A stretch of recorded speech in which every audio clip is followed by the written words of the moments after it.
quite interesting.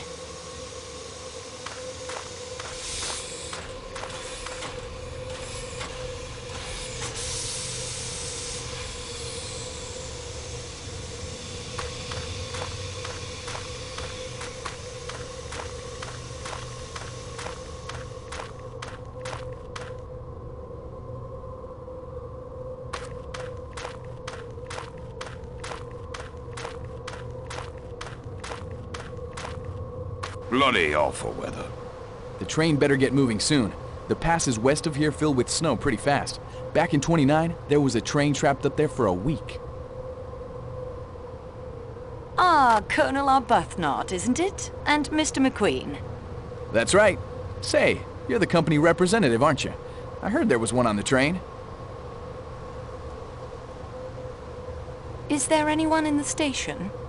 Only people we've seen were an attendant and a passenger, I think. They boarded that coach they're adding to the train. Then somebody turned out the station lights. It's the Athens-Paris coach, I think. Mr. Ratchet and I travel this route quite a bit. Yes, well, I've all the fresh air I need, if you'll excuse me. I'll be getting along then, too. Don't want to hold us up.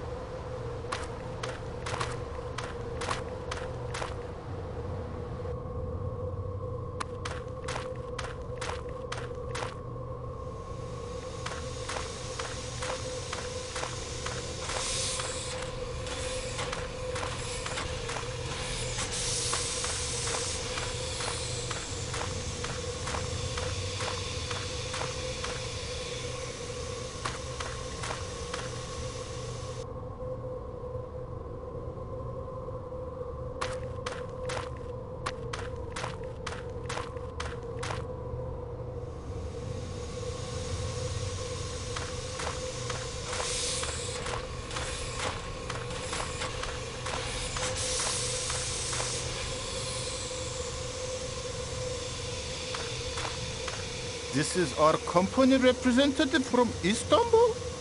A woman? Mademoiselle Marceau, this is Tayyip, our engineer. Are you ready to go?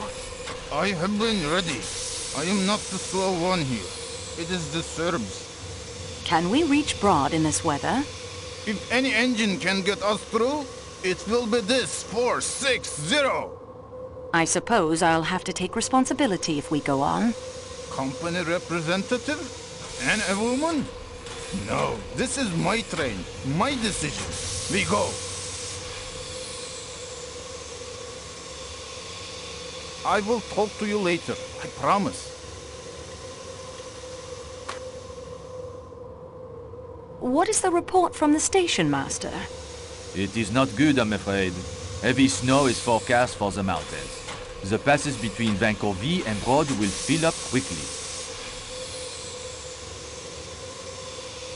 How many passengers joined us here in Belgrade? Only one. A Greek doctor, I believe. I think I saw the Athens-Paris coach attendant board the restaurant car just now. Really? He should be back in the Athens-Paris coach. Klaus is missing a side of bacon. He told me. I showed him the manifest. It was not on the Athens-Paris card. That will be all, Pierre.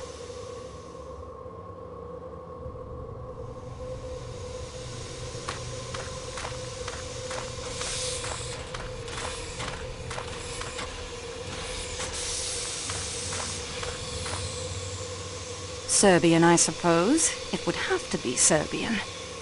Antoinette, you're in Belgrade. You can't read these tags.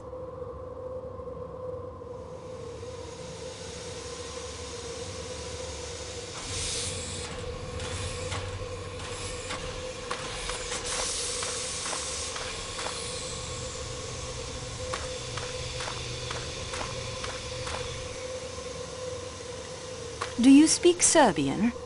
I am a Turk. Why would I speak Serbian? Can you read Serbian?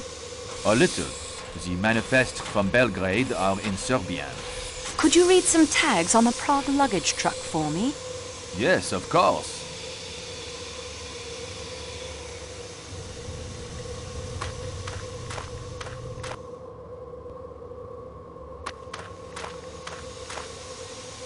That appears to be a box of golf balls.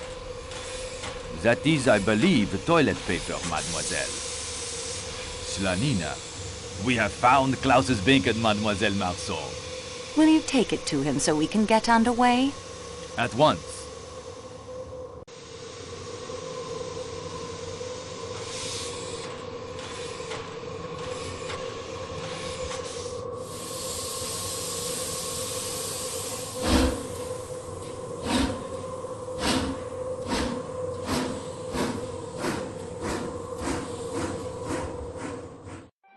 I do not protest the addition of you in my room, miss.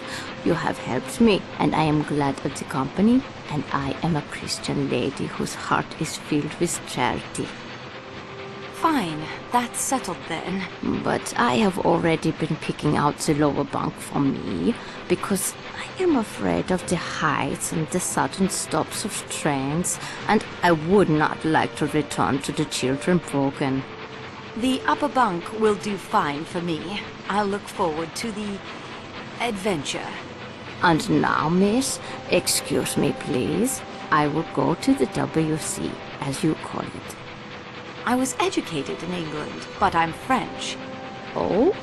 I was educated in Sweden, and I'm Swedish.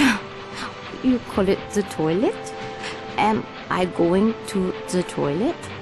Mademoiselle Olsen, how you spend the next few minutes of your life is entirely your own private affair. Yeah, it is.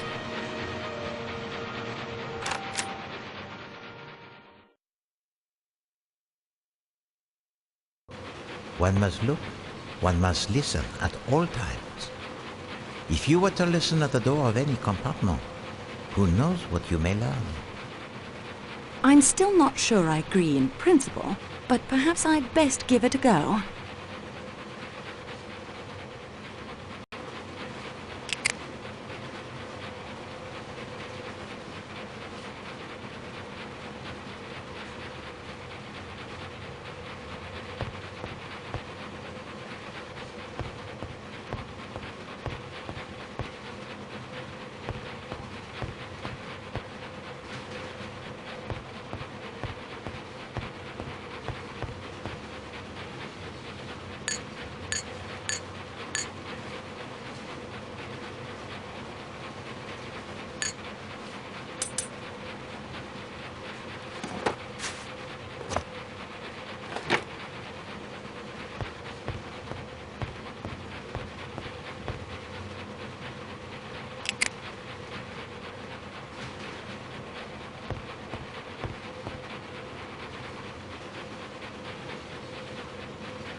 That guy is the most stuck-up human being I've ever met, even for an Englishman. Ratchet's a valet? Yeah, master. Glad I'm not traveling in the same room with him. Oh, I like everybody. And him, he is as quiet as a little mouse. You're welcome to him, that's my view. Deal the cards.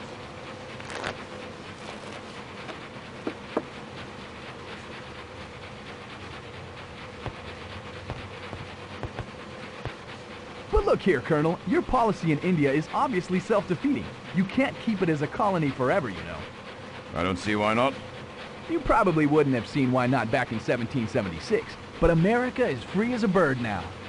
Been suffering through one of the worst economic depressions in history, I believe. You're not seriously suggesting that if the United States had remained a colony of England, we could have avoided a depression? I don't see why not.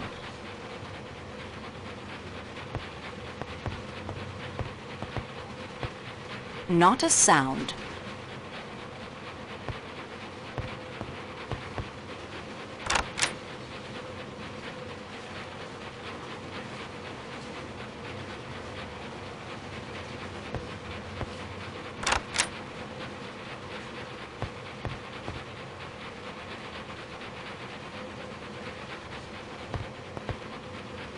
It's completely quiet in there.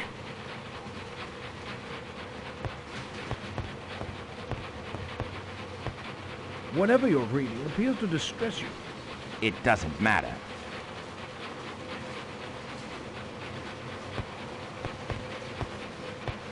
Not a sound.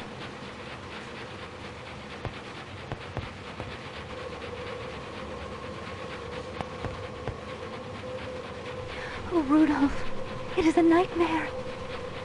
I know how hard all of this is for you. The only good thing about nightmares is that eventually we wake up. Will you help me to be strong? You are stronger than I, dearest.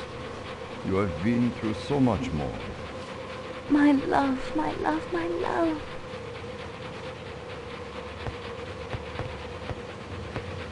I can't hear anything.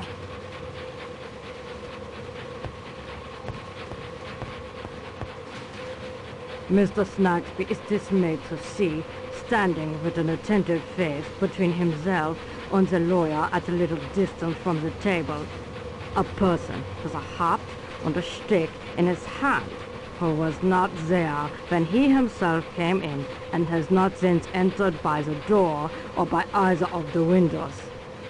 Yet this third person stands there with his attentive face and his hat and his stick in his hands and his hands behind him, a composed and quiet listener. He is a stoutly built, steady-looking, sharp-eyed man in black of about middle age, except that he looks at Mr. Snagsby as if he were going to take his portrait. There is nothing remarkable about him at first sight but his ghostly manner of appearing. Enough, Schmidt. Detectives are not so superhuman as Mr. Dickens suggests. They are as human as you or I. Now, I will rest for a short while. Yes, Your Excellency.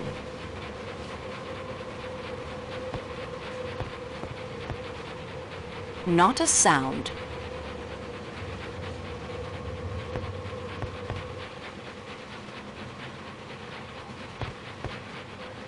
It's completely quiet in there.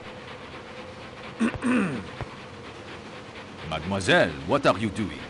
Michel, you startled me. I'm testing. Monsieur Boost tells me there have been complaints from passengers that the compartments are not as soundproof as they might be, so I am testing to see if improvements can be made. You are certainly being very thorough, mademoiselle.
I think I see where he went. I'll follow him at a distance.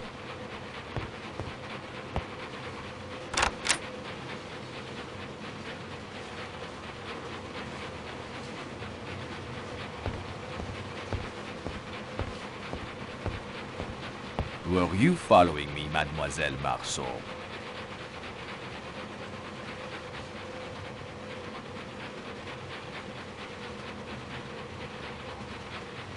I saw the baggage car door was unlocked, and I thought I should check. I was collecting some biscuits and an extra blanket for Princess Dragomirov. Ah, good. That is the explanation, then.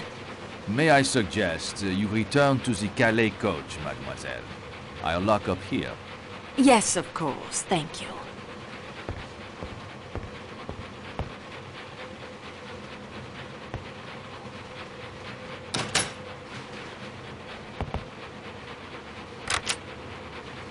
Pardon me, mademoiselle.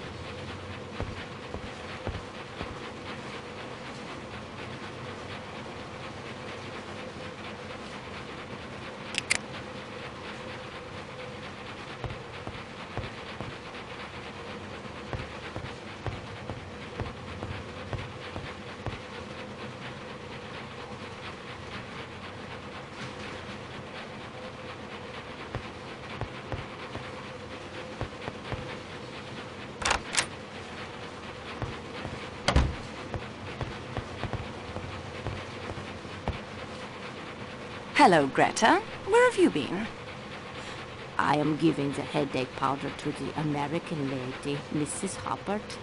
I do not think travel is suiting her the way it does you, and I miss.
Injured, Schmidt. Please stop your fussing.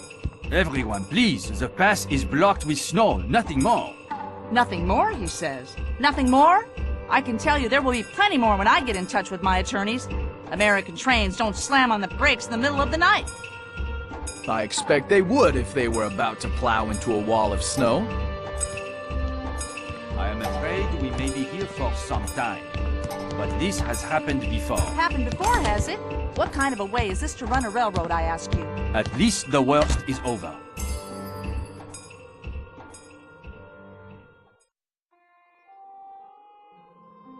Monsieur Poirot, I'm so sorry. I apologize for the train company, for Monsieur Booth, and for me personally. Calm yourself, Mademoiselle Marceau. I hold none of you at fault. Not even the engineer, who undoubtedly saved us from being buried by the avalanche. You have sprained your ankle. It is not Poirot who has sprained his ankle, mademoiselle. It is the train who has sprained it. Yeah, the reason I do not sleep in the upper berth is to avoid pain. Perhaps I should have slept on the floor. Thank you both for your attentions. If you would now please to allow me to suffer alone. If you like.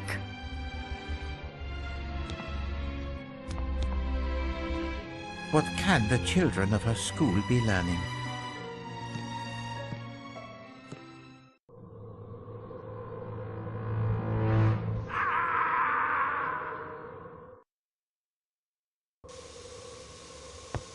Was that a cry?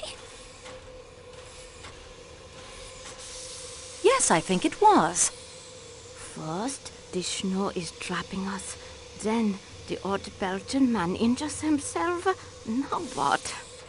No need to be alarmed. Let me have a look first.